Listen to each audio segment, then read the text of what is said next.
Norelco Cassette 3A, Kuhlman on Ceylon.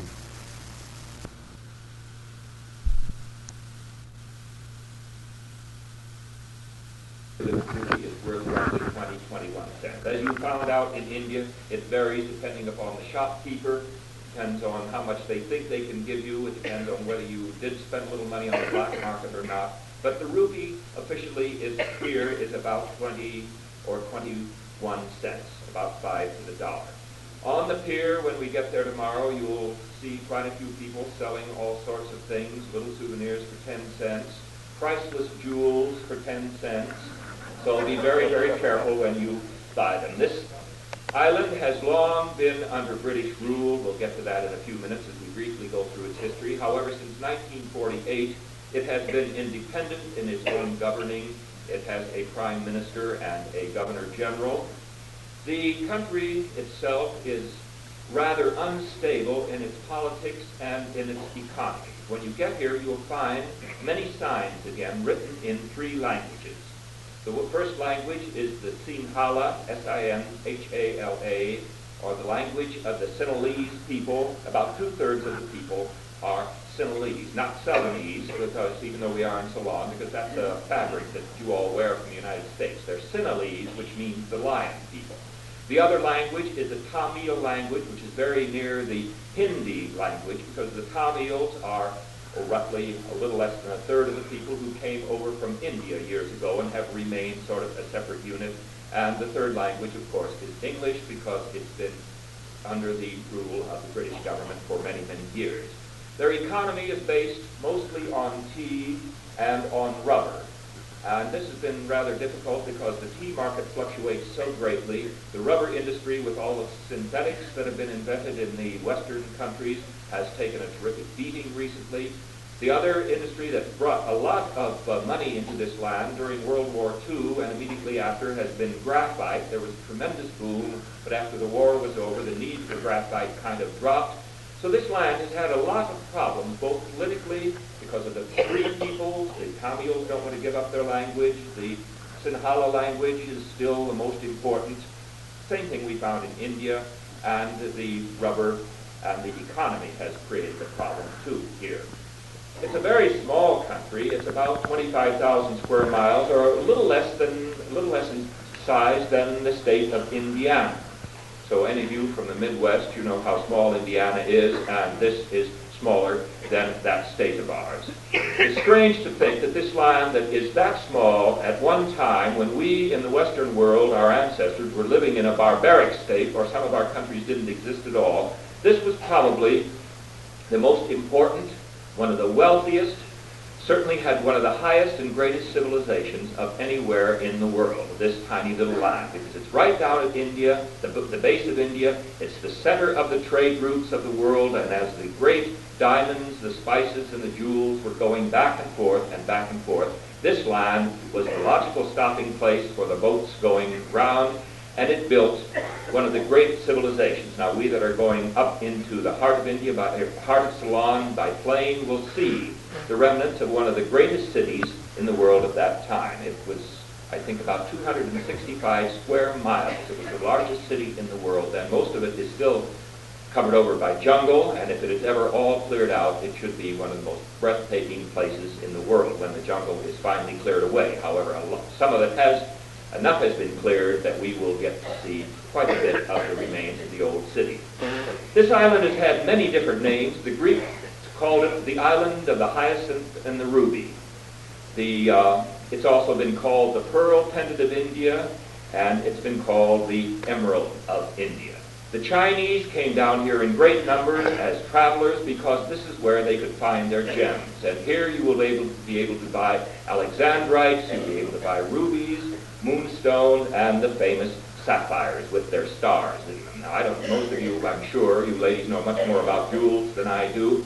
But when you buy a sapphire, if you want a star, you'll notice under a bright light that there are 6 rays going out from the little spot of light. When it hits it from above, in the center, you have your rays, which makes it a good sapphire.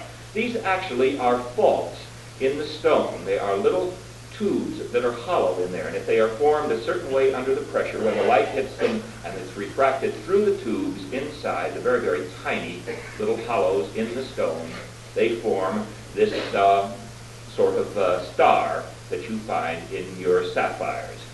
These stones and gems, by the way, the gem comes from the old Latin name gemma, which means a bud, and the early people thought they would look like little buds of flowers, where we get the word gem. And these gems are found by a very crude process of mining here. They are found in sort of sand and gravel pits, and people will dig down maybe 2 feet down to sometimes as much as 10 feet in the gravel and sand, and then when they get the gravel up, they pan it, as we use a pan for gold, and the gravel and the dirt washes away, and down at the bottom, the very heaviest of all will be the stones that contain the jewels. So it isn't any great diamond mine like you found in Central Africa. This is all done in a rather primitive fashion and still exists to this day. One other name this island has been called the teardrop of India. Now when you get to northern Ceylon, you will find that Ceylon, while it's separated from India, has a big series of islands or stepping stones from India itself down to this little island. These stepping stones form the beginning of the history of this island as far as we know. And according to the beliefs of the people, many, many years ago, the great Hindu god Rama and his wife Sita were very happy in India. Well, Sita was stolen. The wife was stolen by the devil king of Ceylon. And he stole her away from India and took her into Ceylon. The god Rama asked the monkey god for help. And the monkey god, with all of his monkeys and apes, gathered this big army together, and they built these stepping stones from India down to Ceylon, and the great army of monkeys and the armies that Sita was able to raise came over to rescue, or that Rama was able to raise, came over and rescued Sita and brought her back. So that's why the tears of Sita, when she was taken to this island, have given this island the name of the teardrop of India also. For you, and many of you travelers I know have been to Bali, have seen the shadow plays, you've seen the monkey gods depicted many places. This is the famous story that all of the countries in this area tell and retell in legend and in song and in dance. When you get to Thailand, you may see the monkey gods dancing in the Thai dances. They have the mask of the monkey on. It's the retelling of the story of this very beautiful goddess being stolen from India and being rescued down here in the island of Ceylon, which to 400 million Buddhists is probably the most sacred spot in all the world. You know, this island, if you read your little daily program, I'll elaborate just a bit on it, is sacred to 5 of the great peoples or religions of the world. In the center, south central part of this island, there's a strange peak called Adam's Peak. We can't see it quite from Colombo, where we'll be, but this peak, on top of it, there's a very strange indentation. It's about 6 feet long, about 1.5 feet wide, and it's, if you use your imagination, it's sort of the shape of a man's footprint. The early Chinese people think that this was the footprint of Pon Ku, who was their name for Adam, the first man in the world. They felt the first man came down on the top of this mountain. This is where he first set foot on earth, and his footprint was then put there and remained for all time. So the Chinese feel it is a very sacred place because this is where man first began. The Hindus believe that their god Shiva, and all over India you saw many, many presentations and statues of the god Shiva, S-I-V-A. They feel that Shiva came to this island and set foot here on Adam's Peak and left the footprint. The Christians in this area, strangely enough, believe that when St. Thomas came through on his missionary work, he came to the island of Ceylon, went to this famous peak, set foot on there, and his footprint was immortalized there for all time. The Muslims believe that Adam, when he was thrown out of paradise, was thrown down on this peak, and he stood on one foot for centuries and waited for Eve to come and find him there, and then they settled here, and this was the nearest thing to the Garden of Eden that they could find. So you see, you have your 4 there, and finally your Buddhists. And these millions of Buddhists believe that Buddha visited here 4 times after he died. He came in sort of a flight and levitation, and when he did, he first set foot on this island on Adam's Peak. So you have your four great religions and your fifth people of China believing that this is one of the most sacred islands and sacred spots in the world. The people we mentioned before don't call them Ceylonese because it doesn't apply to them. You can call anything about the island perhaps having to do with Ceylonese, but the peoples themselves are Sinhalese, S-I-N-H-A-L-E-S-E. They're about two-thirds of the people, and Singha or Sinha in the early Sanskrit meant lion. So these people feel that they are the land of the lion people, and Singapore, by the way, also gets its name from the land of the lion people.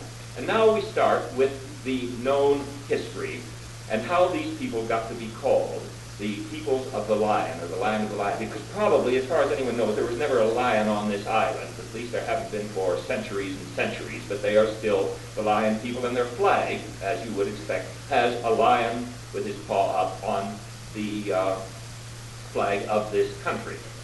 But Vijaya is their first and great king. They almost worship him now as a hero king. He lived about 700 years BC. Now, Vijaya's grandmother supposedly mated with a lion. It's a strange thing, but according to their story, this happened. And the son that was born was half lion and half man. A daughter was also born from the lion and the grandmother. Then this man that was half man, half lion, the daughter that was half man, half woman, half lion, had a son, Vijaya, who was the first great king. When Vijaya married, he fled the country of India, where these people lived, and came down to this island and set up his own kingdom down here. He brought 700 people from India, 700 of his followers with him, and founded the first dynasty of the land and the kingdom of the lion people. And they sincerely believe that generations ago, back 700 BC, the first great man who was part lion and part man started their kingdom. So it was called Sinalia, or the kingdom of the lion, and later the name, after many, many transformations and changes into different languages, came to be called the land of Ceylon. And this one line of rulers has ruled in Ceylon for 2,300 years. It was only in 1815 when the British took over and finally dethroned the last king of Inkandi, where many of you will be going tomorrow, that this line of rulers was broken, that began at 700 BC. So you see, these people have a great heritage and a tremendous heritage that they're very, very proud of. Well, we'll jump very fast. About 300 BC, the Buddhist religion was brought here by Ashoka. Now, Ashoka built one of the first great cities in Delhi, where we were several days ago, and Ashoka's son came down here to bring the Buddhist religion to this land.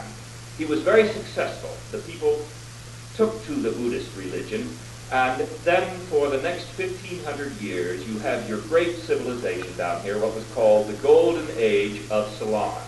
They had some of the finest art, some of the finest literature. In fact, they became a great and powerful kingdom. They became so powerful that the people went into India and conquered part of India. They went to Burma and conquered part of Burma. And they set up their first capital in Anuradhapura, where we're going tomorrow. And some of us on the plane are going up there. This city, I've talked about before, was built about 400 BC. It was the capital for over 1,200 years, and the tremendous buildings that were built, some of them are still to be seen there. I think the most interesting thing that we see is probably the oldest living thing in the world. At least it's known from a historical standpoint to be the oldest tree in the world. It's 2,300 years old. It's proven by actual records that have been kept by the priests all this time. It's the Bo tree. And you heard about a Bo tree in India. The Bo tree was the tree under which Buddha sat when he received his first enlightenment. And one of the early followers that came down with Ashoka brought a little branch of that original Bo tree and planted it here at the first capital of Anuradhapura. This tree has lived all this time. It seems strange that it could have done so. It's very old now. They're trying desperately to keep it alive because I think at 2,300 years of age, we'd all be about ready to give up the ghost. But the tree is still living, and you will see it there. Also, there is the great dagoba, as it's called, or we saw them in India, the stupas. You remember the bell-shaped form with a little spire on the top. In each of these dagobas, as they're called here now, you will see them when we get to Thailand, where they have a different name again, is some sacred relic. And up in this holy city, the first capital, there is one of these dagobas that has the collarbone of Buddha enshrined in it. There are so many places where so many pieces of Buddha are enshrined. He must have been a huge and tremendous man, but you sort of accept that along with this story. During this golden age, many people whom you remember came through here. Sinbad, the great sailor, came along, the Arabian Nights, and this is what he called in his stories the gem-strewn islands. So when you're here, you're on the gem-strewn island of Sinbad. Marco Polo, who in about 1270 was in the court of Kublai Khan for many years, when he went back to Venice, he went by sea and stopped here on this island. And in his stories and his writings, he talked about this island as being the most beautiful island he had ever seen.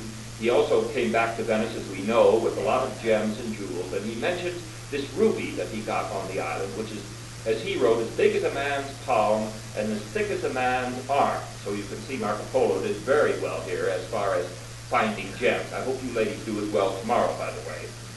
Then, when this country reached its heyday, it went into a decline, as all nations of the world seem to do over a period of history. And in the 1500s, our old friends, the Portuguese, came here. They were very cruel. They were very harsh people. They were not interested in colonizing. All the Portuguese were interested in was getting out as many of the gems and as much of the spice, and cinnamon was the great spice here, as they could. Well, we've gotten to about 1400 now, and the Portuguese are ruling this land. They're trying to force Christianity on the people who didn't want it. They are taking out the gems. They are taking out the cinnamon. They're taking out the spices. And finally, these very proud people had had enough. And they, strangely enough, asked the Dutch about 1600 if the Dutch would come in and try to help them drive out the Portuguese. Well, the Dutch thought this is a very good thing, and they said, of course we'll come in, and the Dutch did succeed in helping them pretty much drive out the Portuguese, but then the poor Sinhalese people discovered the Dutch were no better than the Portuguese had been, and they were there only to bleed the country white and get off what they could too. So then these people went to the British and said, would you help us drive out the Dutch? Well, this was at a time, about 1600s, you know what the British were doing. They were busy squabbling with the Spanish in the New World over us, so the British didn't help the Dutch for a while. Finally, England and France got into the war. France was an ally of the Dutch, so England, in an effort again to defend its far-flung colonies which were coming out, came in and said, yes, of course, we'll come and help you drive out the Dutch. So you have the English taking over this island, and then in 1815, the English forced the last king of this great line of the Lion people to leave his kingdom in Kandy, and it became a complete possession of Great Britain.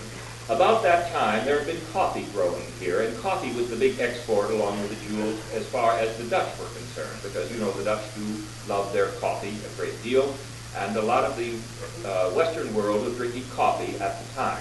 The British, after the coffee blight came to this land, the British brought in tea, and the great tea industry began to grow. And you that are going up to Kandy tomorrow will pass many of the tea plantations, because about 400 million tons of tea are picked and raised here every year. Tea has to grow in a warm climate, but it has to be a climate that has a lot of rainfall. And this is a very fine area for the growing of tea. And the higher you go in the mountains, the finer the tea is. Tea will grow actually up to about 6,000 feet, strangely enough, if there's a lot of water and it has warm sun during the day. So tea began to be the important export of this land while the British had it. And then another strange thing happened. Columbus came back a little before this time and told about this strange little rubber ball, or this strange ball that he found in the West Indies that would bounce, but the minute it got cold, it became very brittle. Well, rubber was brought over into Europe as a curiosity only for many years. Nobody really knew what to do with it, except it was something that was strange. When it was warm, it would kind of bounce. When it was cold, it would fall apart, and it was a curiosity to have. Then our own Mr. Goodyear of the United States took this rubber, discovered that by vulcanizing and by adding sulfur and doing all sorts of things with it, you could make rubber a very useful product. The problem was that the only rubber that was found anywhere in the world was in Brazil. So one of the very enterprising men, ambassadors from England, was in Brazil, and the rubber trees were not allowed out of Brazil because Manaus, in the center of the jungle, had a monopoly on rubber. Brazil did, and they knew it, and it would not allow the trees or the seedlings to be exported. So by a ruse, the representative of the Queen in Brazil said, "I'm taking back some seedlings of beautiful plants." He showed the plants, beautiful flowers and things, all for the Queen to be planted in Kew Gardens at London. And about 70,000 seedlings were smuggled out of the country under the guise of being flowers. Actually, they were rubber plants. They were taken and experimented with in hothouses in England, then brought down to Singapore, and then brought over into this land. And the rubber trees have grown. This is some of the finest area now in the world for growing the rubber trees, and rubber has become a great industry. Then we have the British finally leaving in 1948 and this land becoming independent, the land of the Lion people. Well, now tomorrow when we go to Colombo, I think most people, I did when I first went there, thought, well, this is named for Columbus, and why would it be named for Columbus? Because he didn't get here at all and never came near this area. It isn't at all. It's an old Arabic name, Colombo, which means the city of the pearls. When the Arabs came through here, there were many pearl beds in the harbors near where we're going to be anchoring tomorrow. However, over a period of years, the pearl beds were raided so by the Arabs looking for these precious gems that the oysters have long since disappeared from this area. But the city itself still retains the old name of Colombo, or westernized into Colombo, where it would go. The city is rather interesting, not particularly so. You're going to find it like most of the other cities that you will see here. It reminds me very, very much of Singapore. There are a lot of Buddhist temples. Naturally, you will see some of the strange Hindu temples. I think by this time you're going to begin to be able to tell them apart. And the C Street, you'll see the Hindu temples with the many, many gods depicted on the roofs that are often in a sort of pyramid shape. Your Buddhist temples, of course, inside all have the great statue to the Buddha himself.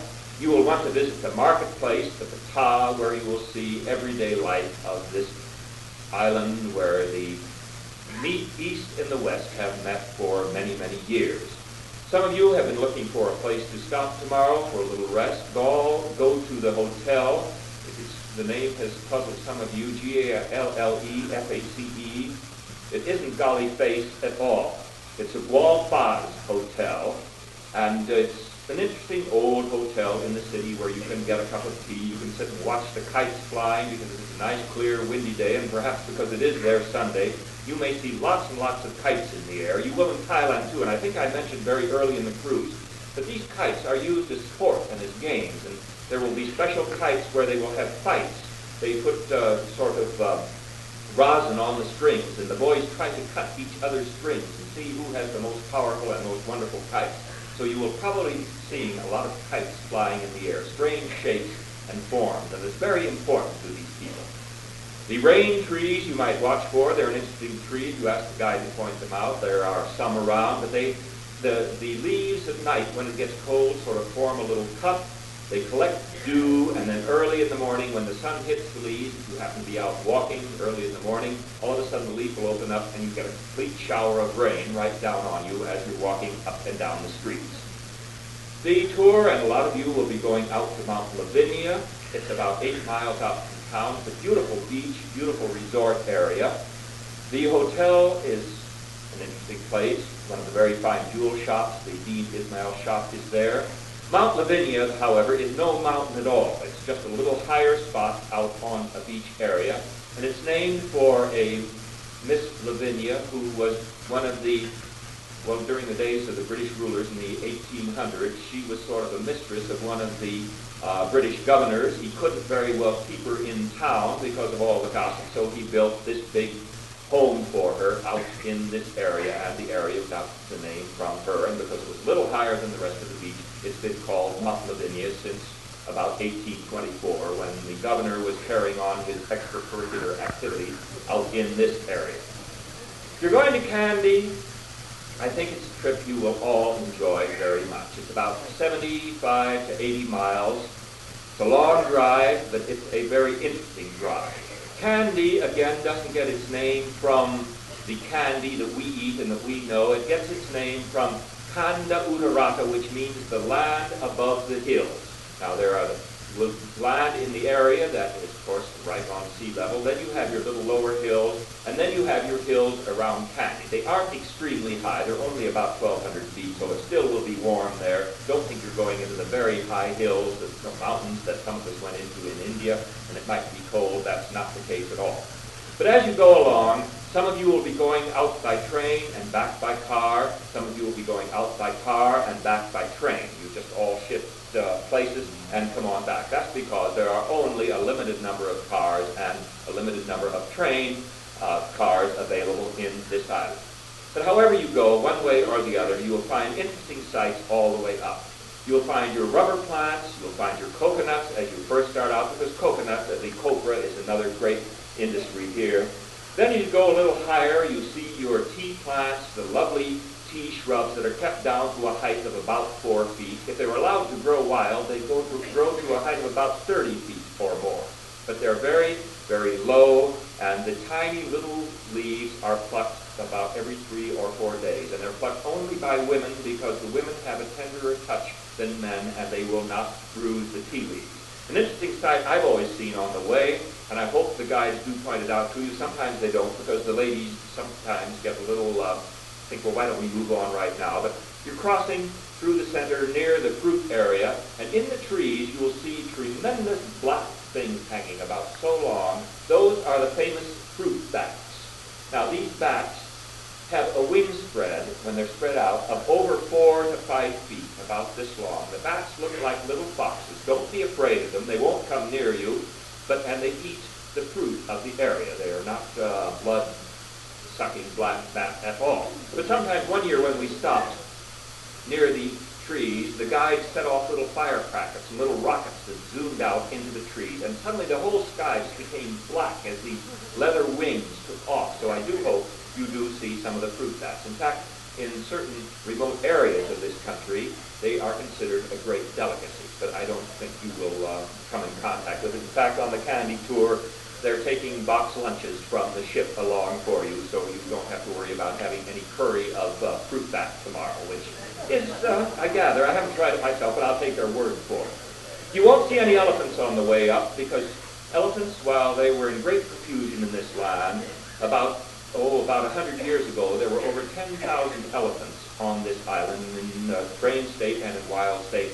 Now there are only about 800. They are all pretty much domesticated, and they are used in the forests for lumbering, for logging, and for very, very heavy work. When you get up to Kandy, however, you will, at the end of the day, go by the river where all of the elephants come out of the forest and bathe, and it's great fun to watch them splash around in the water, because they do love the water. In these very hot, humid countries, they must have their bath every day or every other day, or their skin becomes so dry and they become so dehydrated that they simply cannot work and cannot function. Kandy itself is an interesting city. It's rather small. It's located on an artificial lake. It used to be a swamp. Then when the government was moved here, this lake was built, and the Temple of the Tooth, which is probably the most sacred spot in all of the Buddhist world, is located on its shores. You will see the priests going by in their saffron robes, which is the holy color for these people. You will see the little shrine across the way, wander around, the flower sellers selling the temple flowers that the faithful buy when they go into the temple to worship before the tooth of Buddha. Well, you say, why, when Buddha has a collarbone somewhere else and a hair here and something else there, why with this tooth is it the most sacred spot? Well, the tooth has an interesting history which you should know whether you're going there or not. When Buddha died, Buddha did not think of himself, as we said the other day, as a god. He was developing the Hindu religion, and when Buddha died, he was cremated, as all the Hindus of that time and up until today have been done. Well, when Buddha was cremated, miraculously enough, 4 of his teeth and his collarbone and some of his hair did not burn, and they were preserved and had become sacred. But this one tooth in particular was somehow gotten by a king in India who was a Buddhist believer. He built a magnificent temple in India to house this tooth. The king in the next little kingdom at the time was a Hindu, and he did not want his people to be converted to the Buddhist religion. They were all going over to this great temple. They were being converted because of the tooth of the great Buddha. So the second king sent his messengers to try to get the tooth of the first king. This was still in India. They tried to take and steal the tooth. When they did, the tooth shot up in the sky, let off a very great light, frightened the people away, and then returned to the golden palace, or the golden temple in which it was housed. Then the king sent his people back. They tried to burn the tooth, and when the tooth was put in the fire, it turned into a beautiful lotus flower. Again, it could not be destroyed. The third time, he managed to steal the tooth and tried to smash it with a tremendous hammer, and when the hammer hit the tooth just indented the hammer into the form of the tooth, and the tooth remained perfectly in perfect condition. Well, the attempts to steal the tooth, the wars that were fought over the tooth subsequently became so many and so bad that the king who had it in India decided to send it down to Ceylon where it would be safe. He hid it in the hair of his daughter, the princess, and the princess came down to Ceylon with the tooth hid in her hair, and down here she came to the capital, which was then Kandy, and the temple was erected. You won't see the tooth at all because it's in a series of gold caskets, little gold sort of stupas. There are 7 of them, and in the center one, this famous tooth has been kept. Well, when the Portuguese took over, they actually came up and, according to the beliefs of these people, took the tooth. They probably did that. They ground the tooth up, threw it into the sea. Miraculously, the tooth came back together, formed itself together, and came back into the little gold casket. And according to the beliefs of the people, the tooth is still there. The temple is not as elaborate as you might expect to house this most sacred of all the images of the Lord Buddha, or the most sacred of all the relics of the Lord Buddha. But every August, during the full moon, one of the greatest processions in all the world takes place here. The Buddhists come from all over. If you can possibly get here, if you have the money, you come up to Kandy for the great, great procession. Then and only then is the gold casket brought out, and it's placed on the back of the favored temple elephant.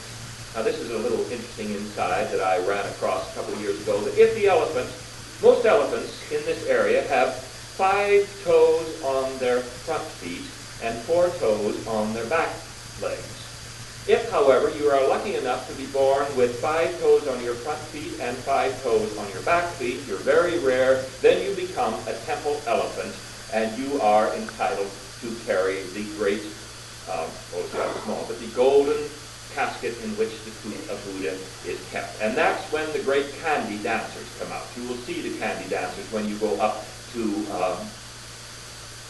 Kandy, and you will enjoy their performance. You'll see only a few of them, but they wear the beautiful headpiece with the silver, looks like rays of the stars or sun coming out, this web of jewels and beads that they have over their chests, and then a very strange skirt with gems and jewels in them. The men wear the very beautiful costumes, and the women are dancing with them in more ordinary costumes for these people. But these Kandy dancers date back for hundreds of years. They were a great group of fighting men who joined one of the princes against the fight of the Indians from India that were coming down to invade this land. They were successful. As a celebration for their successful battle, they danced the first Kandy dances. And these dancers were then awarded land in this area for all time, and their descendants still are the Kandy dancers. They are very proud very unusual to us, and they vie with each other to become the lead dancers of this great procession that happens every August when you're there. So when you're up in Kandy, you can either be in a city with a lovely little reservoir, or you can be, if you use your imagination, stand on the streets and see hundreds of elephants going by with jewels and tapestries, the great golden casket going by, the dancers, the drummers, the players, the great excitement that goes on in this most precious of all the cities as far as the Buddhist is concerned. In the next few days, by the way, we're going to be traveling through the Malacca Straits after we hit Port Swettenham, through the most heavily traveled sea routes in all the world. And there again, if you use your imagination, you can see Sinbad and his ship going by. You can see Marco Polo going by. King Solomon sent his ships down here with all their banners to get the jewels for the Queen of Sheba, because the Queen of Sheba's fabulous collection of jewels came from this island of Ceylon. Or you can just see an old tanker going along and say, isn't that a dirty old beat-up boat? But if you squint your eyes and use your imaginations and put sails on it, you might even see Sinbad, because we're going into a world that is so different and strange. It's not quite 12:15, and last year I ran across a book by, I think, one of the famous, the best travel writers we have, Stuart Cloete, C-L-O-E-T-E. It's called West with the Sun. He and James Morris are two of my favorites. He wrote a little article about this Western world. It was written in 1963.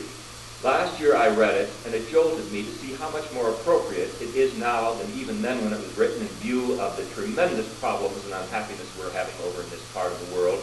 I reread it just before we sailed, and it struck me that I should share this little article that he wrote with you, because to me it sums up the East, it sums up the problems that we have. Just as, by the way, just to digress a minute, for you that went to Benares and you that saw India these last few days, you suddenly realize now more than ever before why the Hindu religion or the Hindi religion is so important to these people and what a tremendous problem this land of India has to face. You look at these poor people, you say, well, why don't they do something for themselves? Why don't they help themselves or do a little more? But their religion, their Hindu religion, or the Hindi as it's properly called, is based on the feeling, and it's a great solace to these very, very poor people. There is nothing they can do. You saw the terrible shacks outside of Bombay itself. What do these people have to look forward to tomorrow, or the next day, or the next day?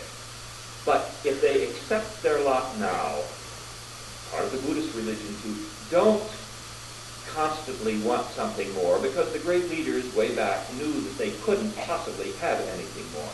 But if you accept right now what you have, you die very early, your lifespan is very, very little, very short. In the next life, if you accept this, try to accept it, you're going to have something better, and you may be born into something better. It's the only hope. But for the same reason, you see how it completely will hamstring this country of India, because the people don't feel, if I work harder right now, I'll get something better. So you see the terrific paradox that is tearing this land of India apart. Well, this is true all over the East, and I hope now that we've been to India, you have a little more feeling for this land that is so different from ours. Well, let's get back to this article from West with the Sun. Because as you look over the great peoples of the early days of this land, we got to the Portuguese, and they were the peoples who started to destroy this great kingdom that had been built up by the Lion Kings. And it says here, since that time, the West has dominated the East. The Portuguese, the English, the Dutch, and Spaniards all had their turn. Only today is East Asia gaining an independence it never knew before. But today, as it did 2,000 years ago, the shadow of the Chinese dragon lies over these green and golden lands. The traders and the artisans and the businessmen are Chinese in the Malayan countries. The Thais and the Vietnamese are Chinese in blood and culture.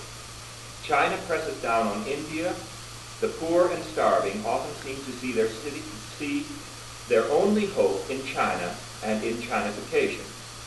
True or false, this seems to be the way their eyes are turning. We of the West and our culture are so distant from theirs as to be irrelevant.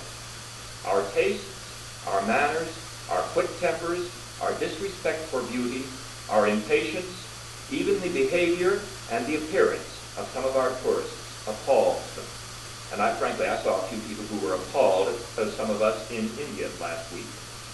Well, to go on, the West is now meeting the East with patronizing equality. But the emulsion of love, the only thing that could blend the oil and water of our separate psyches, is not apparent.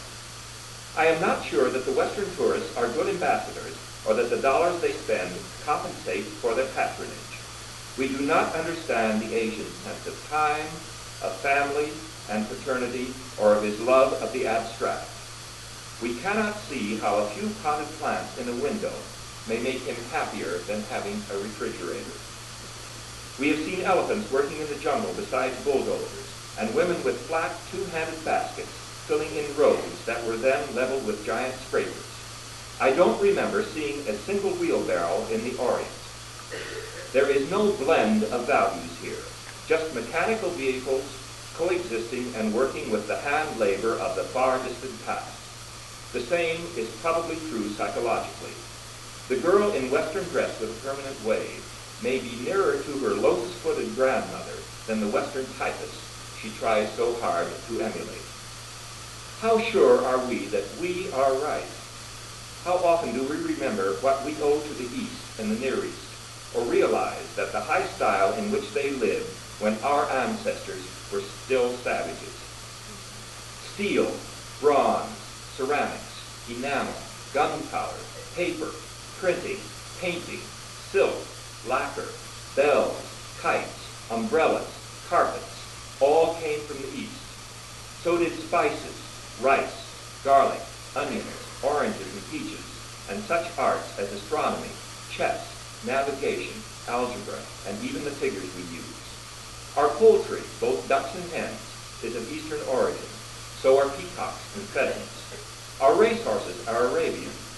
Polo, football, and basketball all came from the East. So do the fan and the Spanish shawl. The Western saddle is Moorish.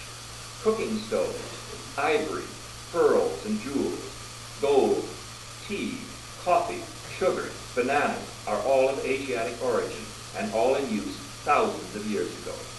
Goldfish, Pekingese dogs, tailless cats, and flowers of all kinds existed in the Orient while we still lived in a state of barbarism. Most of these wonders have one thing in common. They have been brought about by people who thought in terms of beauty rather than what may be described as material practicality. I can only answer the man who says, what use is a goldfish, a rose, or an ivory carving by saying, what is the good of the bomb? One can go very far and very fast in a car or a plane, but they will not lengthen a man's days and may even end his life abruptly. They are not the measuring stick of civilization. As to slums and squalor, we have them too, but we do not have many slum dwellers who will cherish a rose or embroidery a cloth. It is an emotional and psychic gap that separates us. It is based on our different concepts of time, of money, of happiness, of honor, and of love. So tomorrow you can go and see Kandy as a place that's fairly hot. You can see Colombo as a dirty, busy, uninteresting town. You can be very irritated at the delays. You can get upset and terribly angry about having to wait for 20 minutes for a cup of tea when you had nothing to do for an hour and a half, and most of you don't like tea anyway. Or in the next few days, instead of even imagining Sinbad, you can be Sinbad. Use your imagination, ladies and gentlemen. Go to this island, the gem-strewed island of Sinbad. If you're a husband, be King Solomon and buy jewels for the Queen of Sheba who's here with you. Or if you're the Queen of Sheba, think of the jewels you can get out of your husband tomorrow. You can be Vasco da Gama discovering this whole new world. If you think of it in these terms, think of the little shack where the person is probably happier than we are because he's got a little rose in his window, one little bright spot of beauty in his life, then you too, instead of becoming an irate and irritated traveler, will become a man who can look at that and say, the world is so full of such wondrous things. I, who am here right now seeing them, should be as happy as a king. Enjoy this strange world for the next few days. Thank you, and good night.